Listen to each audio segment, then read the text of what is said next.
What we need is not more medications, but more education, because the best prescription is knowledge.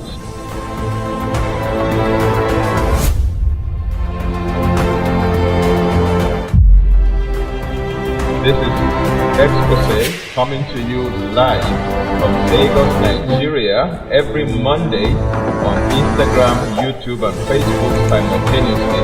I'm your regular host, Tony Akinyemi. Don't forget, what we need is not more medication, but more education, because the best prescription is knowledge.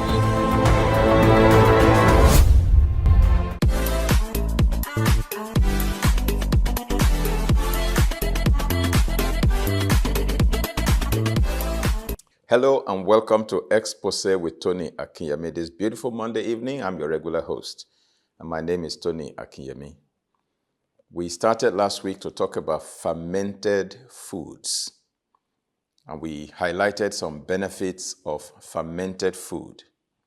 We concluded by looking at two major things that we do that can help to derange the balance of friendly versus pathogenic bacteria in our digestive tract. One is the indiscriminate use of antibiotics, or sometimes our food chain being, polluted, I should say, with antibiotics because of the antibiotics that are loaded into the feeds of animals.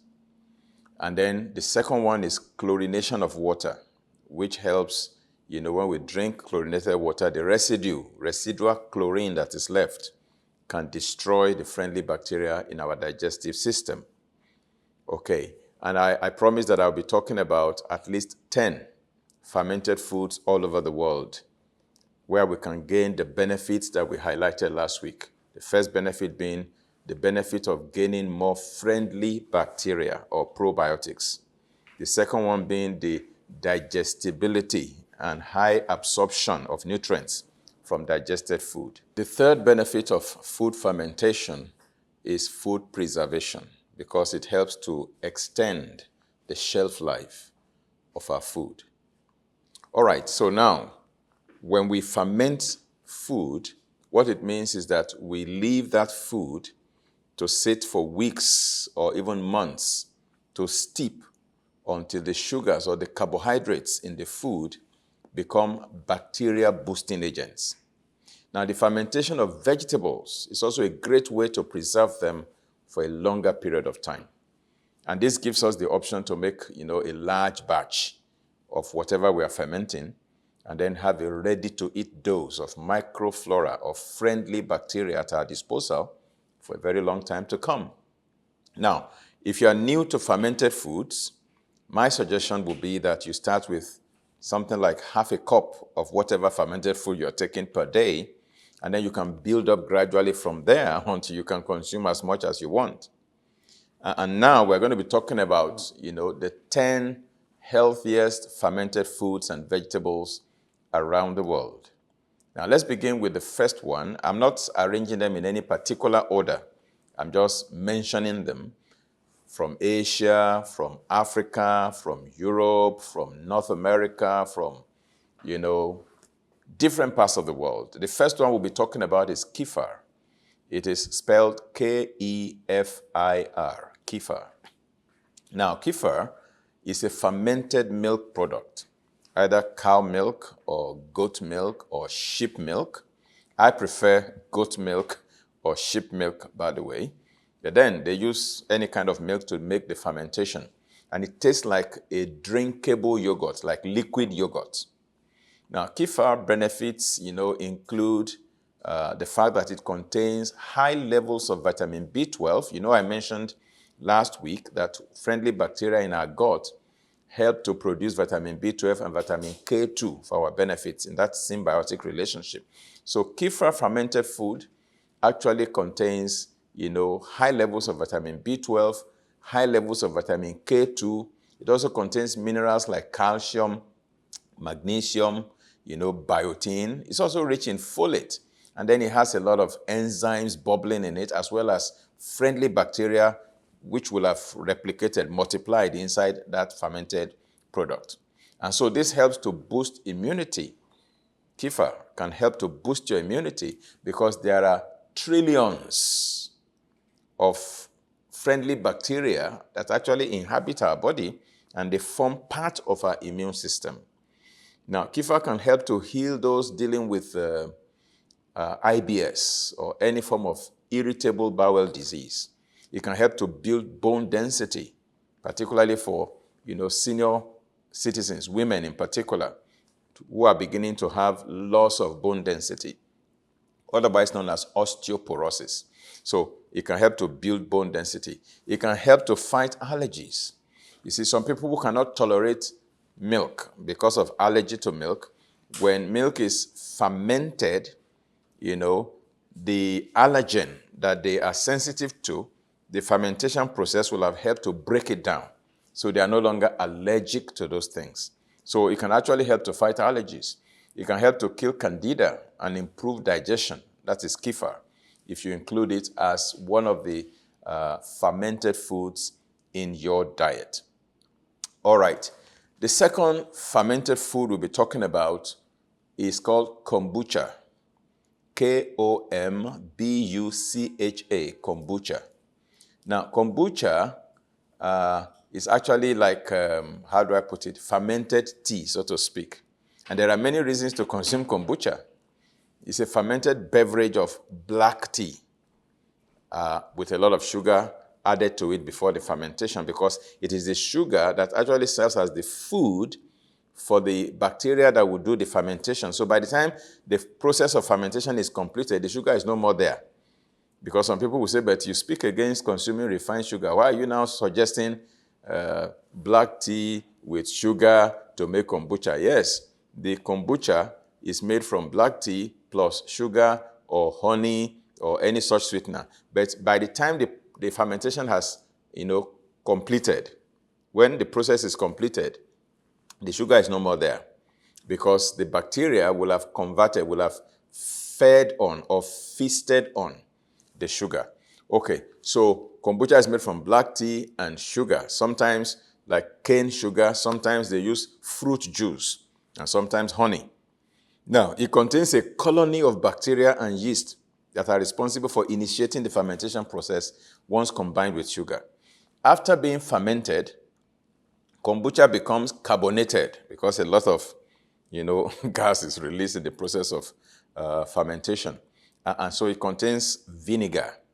It contains a lot of B vitamins as well, bubbling with enzymes, of course, a lot of friendly bacteria, probiotics, and a high concentration of acid, like acetic acid, like lactic acid, like gluconic acid, all present in the fermented tea. And there are reasons to drink kombucha every day because it helps to improve, digestion, for example. It can also help those who are looking to lose weight, those who want to lose weight. It helps in weight loss. It can help to boost your energy. It can help to detoxify the body. It also supports the immune system. And then it can reduce inflammation, it can reduce joint pain. And some even suggest that it can be a cancer prevention kind of drink.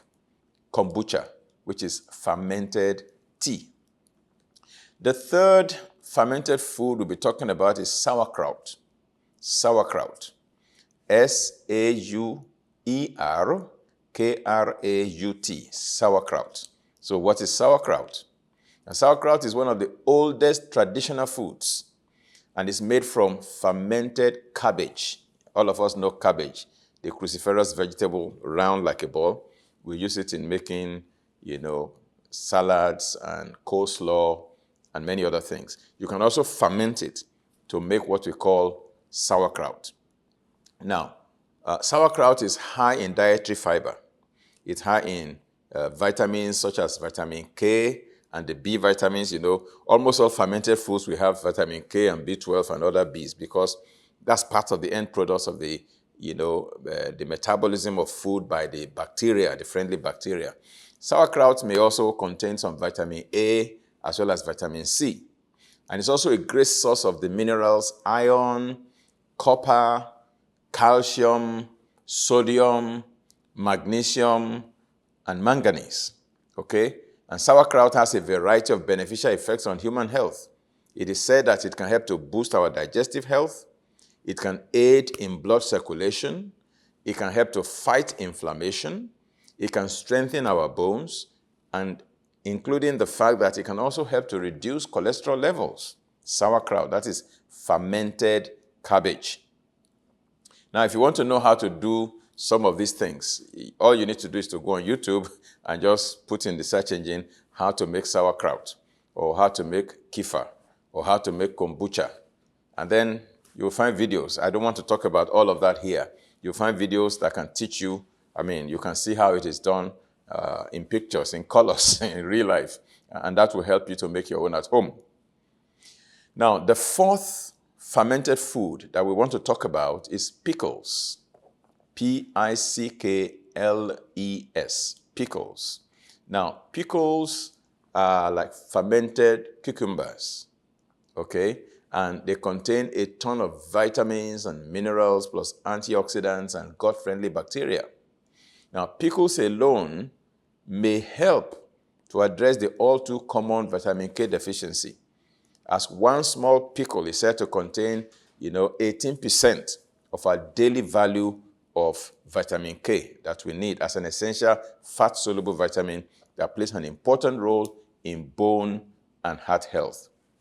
Of course, some people say, well, pickles, because it is, cucumber that is soaked in salt water and then in a glass jar and covered and kept on the shelf to ferment for days or weeks. They say because it's high in sodium, because of the salt content, that it may actually be counterproductive. Some people say, well, you can drain off the water and then eat just the fermented cucumber inside, and you don't have to eat much of it.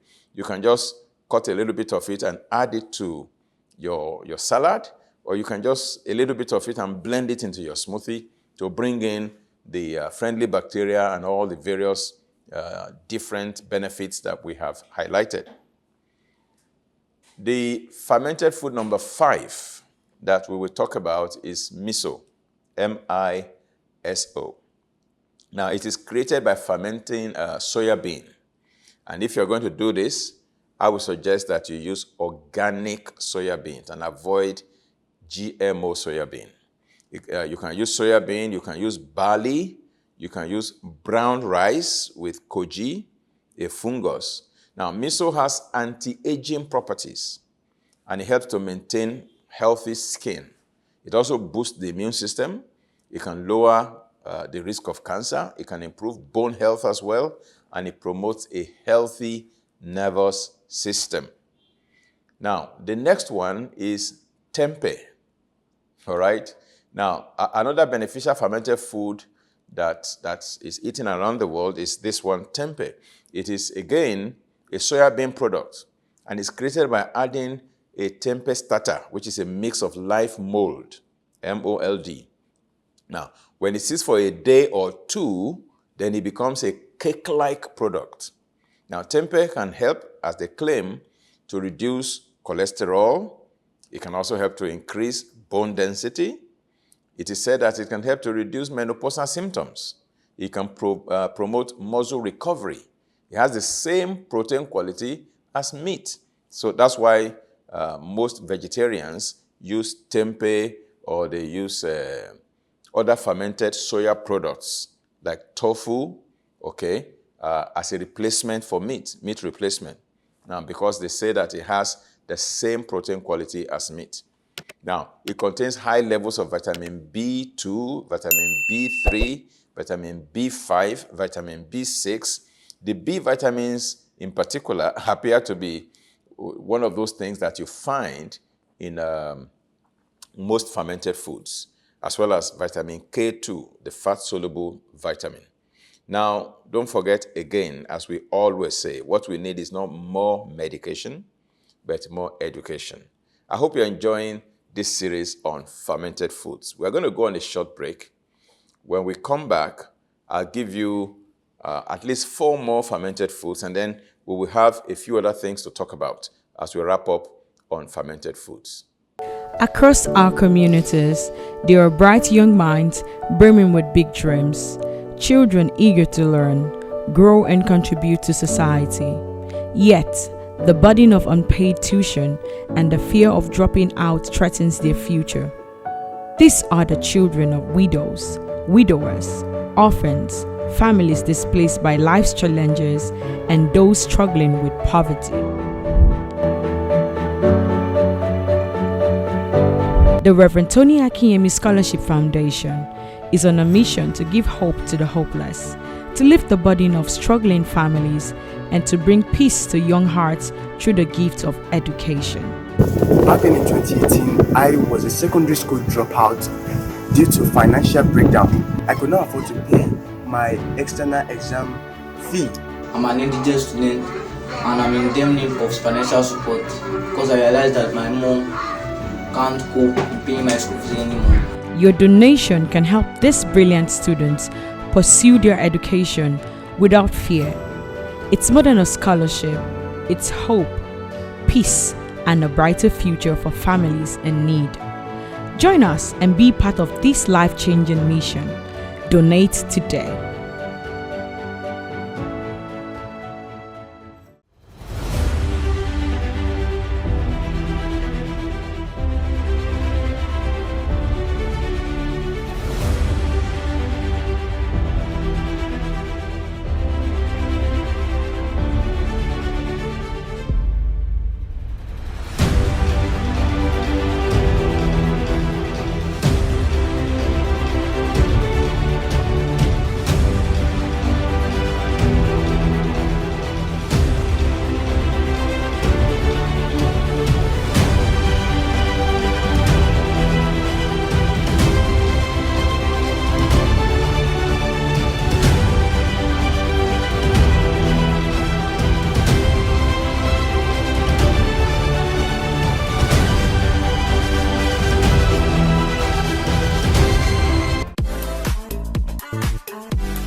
Welcome back. This is still Exposé with Tony Akinyemi, and I'm your regular host.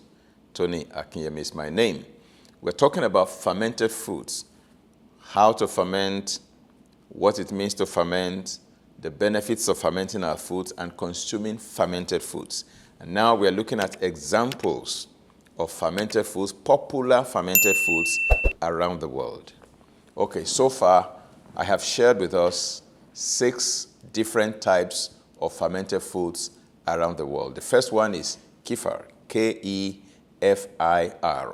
The second one I've shared is kombucha, which is actually fermented black tea. And the third one is sauerkraut, which is fermented cabbage. The fourth one is pickles, which is fermented cucumber. And then the fifth one that we've talked about is miso, which is a kind of soya bean, fermented soya bean product. And the sixth one is tempeh, which is another soya bean fermentation product. Okay? And then now we're going to be talking about number 7, which is very common in Japan in particular. It's called natto. N-A-T-T-O. Natto. Now, natto is a popular dish in Japan, and it consists of fermented soya beans. Again, let me emphasize the fact that if you're using soya bean for any fermented food product, please make sure you use organic soya beans. Don't use genetically modified soya beans, GMO soya. Now, natto contains the extremely powerful probiotic that is called Bacillus subtilis, and it has been proven to support the immune system as well as cardiovascular health. It also enhances the digestion of, and absorption of vitamin K2. Now, in addition to these benefits, natto also contains a powerful anti-inflammatory enzyme that is called nattokinase. And this has been proven to have many benefits, including to fight cancer. Nattokinase also reduces fibrin in the blood to work against cancer metastasis. Now, you can find nattokinase as a separate extract in capsules available as supplements. You can buy them and take them, nattokinase. That's a very powerful anti-inflammatory enzyme that is found in natto, which is fermented soya bean that is very popular in Japan. Now, there are many things in our blood, that can help the components of our blood, like red blood cells or white blood cells or platelets, and different things to clump together to form blood clots. They are called clotting factors, C-L-O-T-T-I-N-G, clotting factors. Now, vitamin K2 is a clotting factor, all right? Fibrin is another clotting factor. Platelets, another clotting factor. Now, natto kinase can help to reduce the amount of fibrin in the blood. And apart from fibrin being involved in the clotting process, blood clotting process, fibrin is also involved in cancer metastasis. Now, when cancer happens in a person's body, it usually begins from a primary location, maybe in the prostate or in the breast or in the colon or in the lungs, anywhere, or in the liver. That's the primary site of the cancer. By the time the cancer continues to progress through stage 0, stage 1, stage 2, stage 3, by the time it gets to stage 4, part of the cancer cells begin to break off. Single cells, can break off from the tumor and be dumped into the bloodstream, and they are floating in the bloodstream.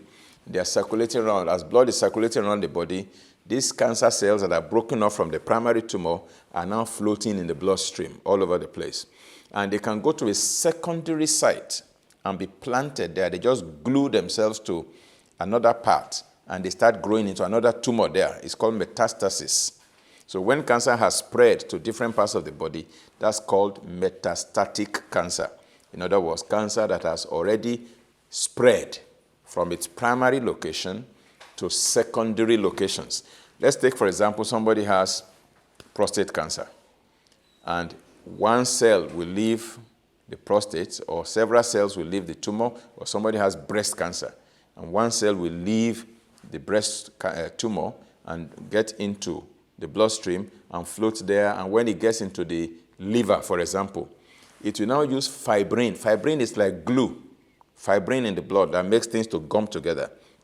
To now take fibrin, the cancer cells that has broken up from the primary tumor, we now use fibrin to gum itself to the liver and start growing there as a secondary tumor. Or it can gum itself to the lungs and start growing there. Or it can go into the bones and gum itself there and start growing there. So the cells that break off from the primary tumor, they require fibrin to gum themselves, as it were, to implant themselves, to glue themselves to the secondary location to start growing there.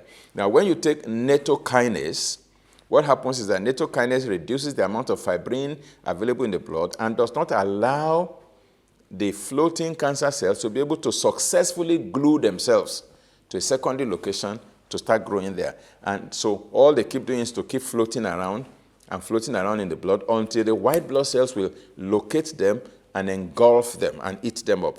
So in that way, natto kinase, among other things, can help to indirectly reduce cancer metastasis. Now, there are a few other things that natto kinase can also help to do in terms of supporting our health, all right? Now, one of them, again, is the fact that, in the last quarter of the year 2019, the world was hit with the COVID-19 pandemic.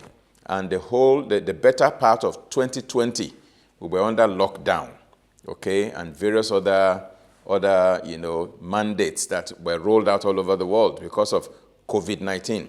And so, again, COVID-19 vaccines came out, and several people took the vaccines, all right? And one of the things that the COVID-19 vaccines will do is to teach the body to release spike proteins, and train the body to respond with the immune system of the body to respond to those spike proteins, so that if that person now comes in contact with the real COVID-19 virus, the immune system has been trained to deal with the spike protein. But one of the downsides that has been noticed over the years with several studies that have been done between 2020 and now is the fact that sometimes the COVID-19 vaccines can actually cause a lot of spike protein buildup in the body.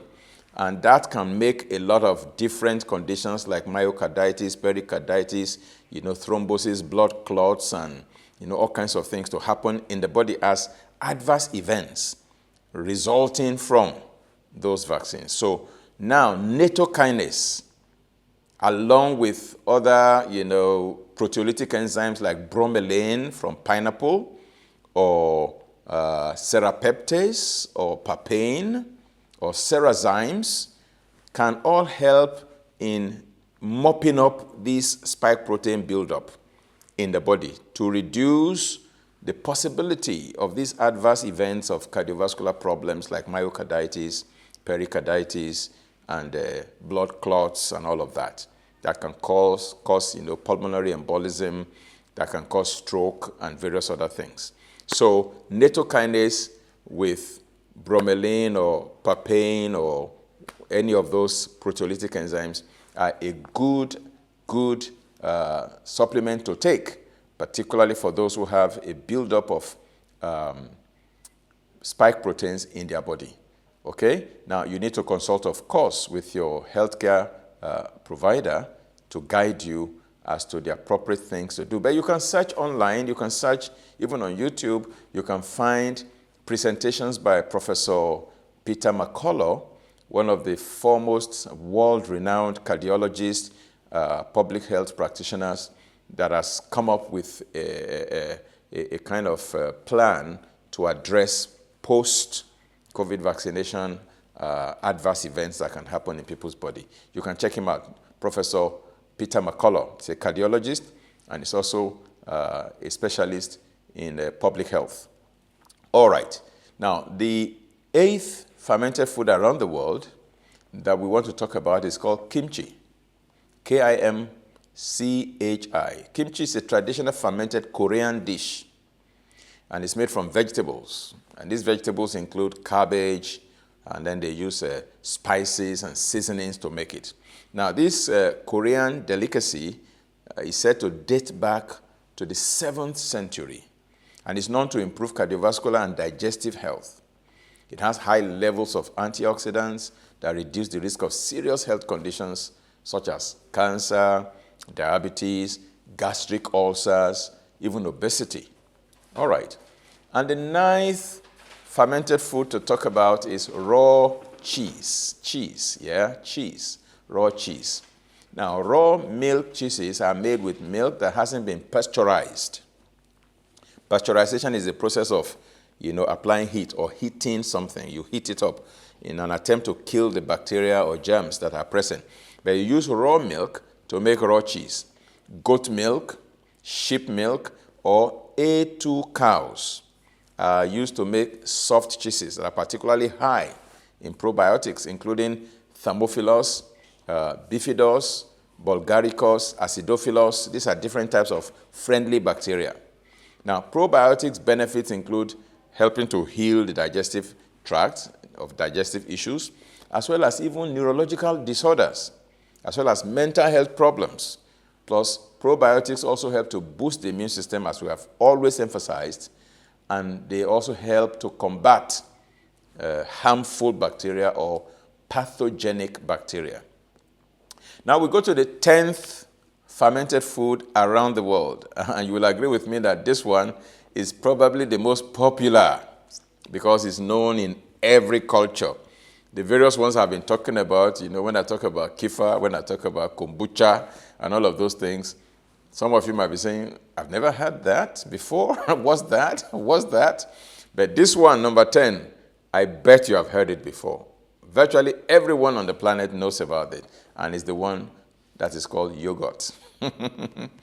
Yogurt. Now, yogurt is the most consumed fermented dairy product in most parts of the world today. And yogurt intake is directly associated with better overall health quality, healthier metabolic profiles, healthier blood pressure, as well as increased triglyceride levels, or improved triglyceride levels, I should say. It's recommended, that when you are buying yogurt, look for 3 things. First, make sure that you are buying yogurt that is made from goat milk or sheep milk, if you can find that where you are. Goat milk yogurt or sheep milk yogurt. That's my best recommendation, number 1. Number 2, make sure that even those animals, the goat and the sheep, whose milk is used to make the yogurt, that those animals are grass-fed, okay, not fed with antibiotic-loaded feeds, but they are allowed to graze around and forage for themselves. And number 3, make sure that it's organic. Nothing artificial has been added. Yogurt is one of the top probiotic foods around the world. So when you take yogurt regularly, you can add any number of different things to your yogurt. Goat milk yogurt, sheep milk yogurt, or you can even use nut milk to make yogurt. I have seen coconut milk yogurt before, okay? You can use coconut milk to make yogurt. And by the way, in our institute, we have what we call healthy cooking classes, which we used to hold before COVID hit. After COVID, we've not been able to hold those classes anymore. We're still working to see how best to approach it, whether to have online virtual version of it or not. Now, during our healthy cooking classes, we actually show people, we demonstrate in practical terms, right in their presence, how to make all of these things. How to make juices, how to make smoothies, how to make salad dressings, how to make vegetable salads, how to make, some fermented foods, including how to make yogurt, particularly using coconut milk to make yogurt. All right. Now, so when you learn how to make all of these fermented foods and you add them to your diet, you can also be creative about the various accessories, I will call them, that you add to your yogurt. You can add things like berries. We talked about nutritious berries earlier in the year. You can add strawberries, you can add blackberry, blueberry, you can add raspberry, you can add all kinds of berries to your yogurt. And that will be a fantastic breakfast, okay? It gives you the fermented food in the yogurt with friendly bacteria, and then it gives you all the fantastic benefits of the berries that we talked about. You can also add some, healthy cereals. You can add things like granola. You can add muesli, okay, into your yogurt. You can even add, fruits, other fruits to your yogurt. You can add banana to your yogurt and what have you. And all of these things can help to enrich your fermented food and give you, loads and loads and loads of benefits. Yes, so next week, we're going to be talking about some Nigerian fermented foods. All the ones I've been talking about have been international, more or less, apart from maybe yogurt that is very common in Nigeria. But next week, I'll focus on some Nigerian fermented foods. And I'll look at some downsides and some good sides, and then a few other remarks and thoughts. And then we'll be concluding this brief series on fermented foods. Of course, that's not all there is to say about fermented foods, but I just decided to whet your appetite by sharing these thoughts with you. So once again, let me thank you for spending your beautiful Monday evening with me on this special occasion of Exposé with Tony Akinyemi.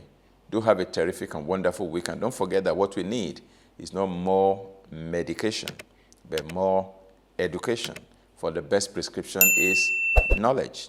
And to be informed is to be transformed. To be uninformed is to be deformed. God bless you. Have a wonderful week. Bye. And I love you very much.